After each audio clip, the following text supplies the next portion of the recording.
करना है, ध्यान देकर सुनिए।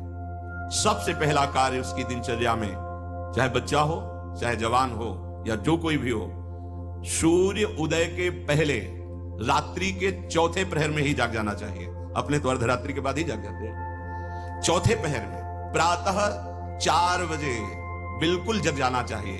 और जो 8-10 बजे तक सोता है, वो कोई भी हो, ब्रह्मचारी रह ही नहीं सकता, ब्रह्मचर्य रह ही नहीं सकता। वो स्वप्न दोष का शिकार होगा, वो नाना प्रकार की कुचेष्टाओं का शिकार होगा पक्का।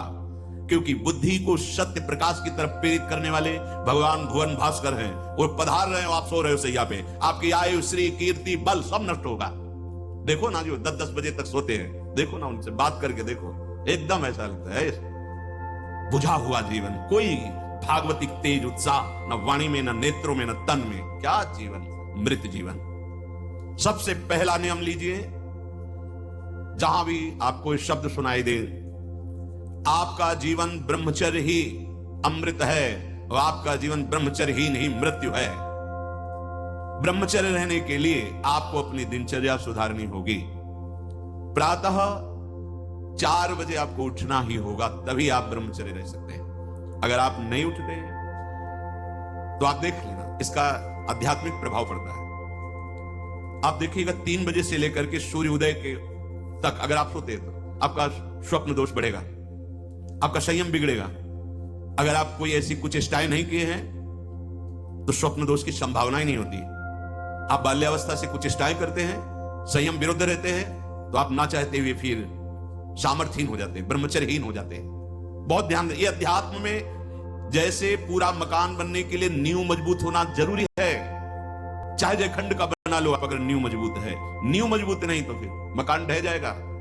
ऐसे ही ब्रह्मचर्य हर मार्ग की नींव है। चाहे जिस मार्ग में चलना चाहो, चाहे जिस संप्रदाय में चलना चाहो, चाहे लौकिक मार्ग हो या पारलौकिक, आपका ब्रह्मचर्य नींव है जीवन की। इसको मनोरंजन मत समझो। कैसी तुम्हारी दुर्बुद्धि, अपने हाथ से तुम अपना नाश करते हो। कैसी कैसी दुर्बुद्धि जागृत हो गई, सावधान।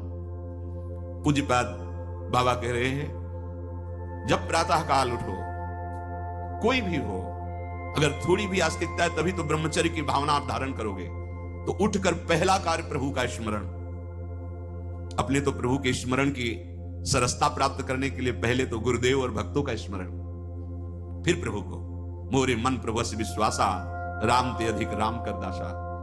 भक्त सुमिरन से भगवान बहुत जल्दी प्रसन्न हो जाते हैं। हरि को निज यस्ते अधिक भक्तन यस पर प्यार। सबसे पहले महान भक्तों का स्मरण, उनसे हमें सामर्थ्य प्राप्त होती है। जब उनका स्मरण करते हैं तो उनकी भजन शक्ति, उनकी कृपा शक्ति हमको बल देती है। हमारी दिनचर्या परम पवित्र और शास्त्र सम्मत होती है। फिर बिना, जैसे आजकल वो चल पड़ा है चाय काफी, बाबा मना करते हैं, ये दिनचर्या ब्रह्मचारी की नहीं होती कि आप सुबह उठे, चाय पिए, फिर सो। नहीं, हाँ, जल के लिए आयुर्वेद में सिद्धांत है, बिना कुल्ला वो मंजन किए आप जल पिए, तो जो मुख में, वो आपके उदर को साफ करेगा जाके, आपके उदर को रोग रहित करेगा जाके। अधिक से अधिक पानी, अधिक से अधिक। अगर उल्टी हो जाती तो और अच्छा होता है। जैसे आप पिए, 2-4-10 कदम टहले, आपको उल्टी लगे, अगर उल्टी कर दिए तो बहुत अच्छा होगा, क्योंकि पित्त और सब गर्मी निकल गई, नहीं हो रही, पच गया है। फिर इसके बाद आप शौच स्नान आदि क्रिया कीजिए। फिर पवित्र जब शरीर हुआ तो जैसे भजन आवश्यक है, वैसे व्यायाम आवश्यक है, वैसे प्राणायाम आवश्यक है। वैसे आपको 2 किलोमीटर दौड़िए, कुछ शारीरिक ऐसा व्यायाम, कुछ ऐसे भी व्यायाम करते हैं। ये कोई व्यायाम पैर से कर,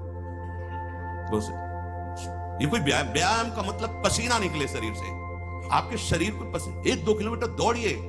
ब्रह्मचारी बनना है तो ब्रह्मचर्य पचाने के लिए भी तो चाहिए ना। अब आधा घंटा पद्मासन, 30 मिनट कोई बहुत नहीं होता। बैठ करके आप प्राणायाम, अनुलोम विलोम, जो भी, जो आजकल शिक्षाएं भी दी जाती है इसकी, आप उसको कीजिए। आसन पे बैठिए, आपका शरीर स्वस्थ रहेगा।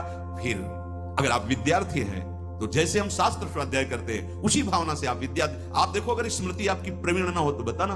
परम पवित्र विचार वाला, परम पवित्र आहार वाला, परम पवित्र जब आपकी चेष्टाएं, तब इस महान शक्ति को धारण किया जाता है। ऐसे थोड़ी होता है।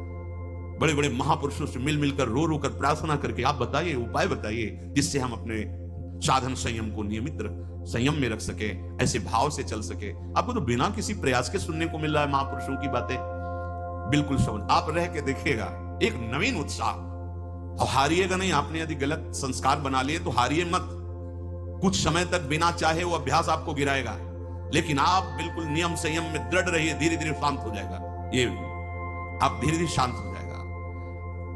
अब आपकी दिनचर्या में दो प्रकार के ब्रह्मचर्य, एक आजीवन ब्रह्मचर्य, तो वैरागी का तो आजीवन ब्रह्मचर्य होता है। जो प्रवृत्ति गृहस्थ मार्ग में, उनका संयम का होता है। शास्त्र संयम के अनुसार बर्ताव करे तो उसका जीवन बड़ा सुखमय जाएगा। केवल मन के अनुसार चलने पर कि आप गृहस्थ हैं तो आपके लिए छूट नहीं। देखो, परम ब्रह्मचारी भीष्म जी अपहरण करके स्वयंवर में जीत कर जबरदस्ती राजकुमारी, वो एक राजधर्म है, मैं ले जा रहा हूं राजकुमारियों को महाराज विचित्र वीर के लिए हस्तिनापुर के सिंहासन पर आरूढ़ है, जिसकी ताकत हो छोड़ा, वो राजाओं का है। अंबा ने तो अस्वीकार कर दिया कि या तो आपने अपहरण किया, आप स्वीकार कीजिए, नहीं तो मैं हूं दो जो। अब वो संयम को भूल गए। महाभारत प्रसंग में है, राजा क्षमा रोग